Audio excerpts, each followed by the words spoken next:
இந்த வருஷத்தோட லாஸ்ட் இஃப்தார். இந்த இஃப்தார் எனக்கு ஒரு மெமரபிள் அண்ட் கிளாஸியாக இருக்குன்னு சொல்லிட்டு நான் இப்போ நம்ம ஈமான் குரூப்ஸ் ஆர்கனைஸ் பண்ணிட்டு இருக்கிற குவைத் பள்ளிக்கு நோம்பு திறக்க போகிறேன் வித் என்னுடைய வில்லேஜ் பசங்களோட.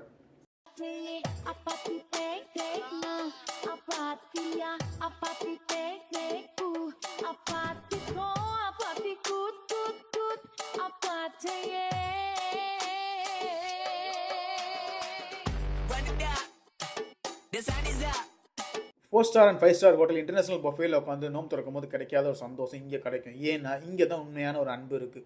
4 பேர் 4 விதமான ஃபுட்டை வாங்கிட்டு வந்து அதை ஷேர் பண்ணி சாப்பிட்டு நோம்பு திறக்கும் போது கிடைக்கக்கூடிய சந்தோஷம் இருக்குது, சொல்ல வார்த்தையே இல்லை. கல்ஃபில் இருக்கிறவங்க ஒவ்வொருத்தவங்களும் இந்த மாதிரி சந்தோஷம் தான் விரும்புவாங்க. நானும் அதை விரும்பி தான் இன்னைக்கு வந்திருக்கேன். நான் ரொம்ப ஜாலியா இருக்காப்ல இருக்கு. இந்த 29 நாளும் இஃப்தாருக்கு நம்ம மக்களை ஸ்பெஷலாக டேக் கேர் பண்ணது ஈமான் groups. So special thanks to ஈமான் குரூப்ஸ். அவங்க சர்வீஸ் மென்மேலும் தொடரணும். நம்ம எல்லாம் அவங்களுக்காக துவா செய்வோம்.